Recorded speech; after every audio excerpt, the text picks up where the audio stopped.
اعوذ باللہ من الشیطان الرجیم بسم اللہ الرحمن الرحیم۔ اصحاب السبت کا سبق۔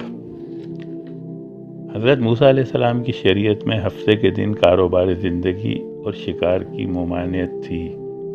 حضرت موسیٰ علیہ السلام کے بعد حضرت داؤد علیہ السلام کے عہد میں اصحاب السبت کا واقعہ گزرا ہے۔ ملک شام کے ایک علاقے ایلا میں سمندر کے کنارے ایک آبادی تھی جس کے لوگوں نے اس حکم کی خلاف ورزی کی، مگر وہ لوگ یہ خلاف ورزی کھلم کھلا نہیں کرتے تھے بلکہ اس میں چالاکی کرتے تھے۔ ان لوگوں کا روزگار سمندر سے مچھلی پکڑنے سے وابستہ تھا، یعنی ماہی گیری کرتے تھے۔ اب یوم سبت یعنی ہفتے کے دن کی پابندی انہیں بری لگنے لگی۔ اس کا حل انہوں نے یہ نکالا کہ سمندر سے نالیاں نکال لیں۔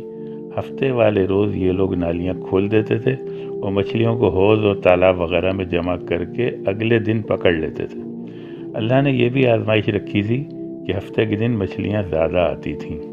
سورہ بقرہ میں آتا ہے، تمہیں ان لوگوں کا تو علم ہے جنہوں نے سبت کے دن کی خلاف ورزی کی تھی، پھر ہم نے انہیں دھتکارے ہوئے بندر بنا دیا۔ یہ واقعہ اس زمانے کے لوگوں اور بعد والوں کے لیے عبرت اور پرہیزگاروں کے لیے نصیحت ہے۔ یہ واقعہ تو گزر گیا، لیکن اللہ فرماتا ہے کہ اس واقعے میں عبرت اور نصیحت ہے۔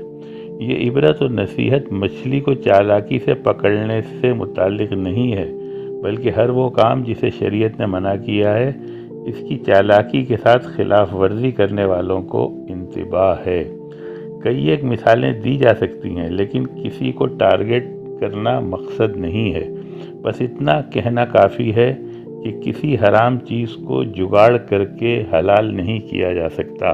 صدق اللہ العظیم۔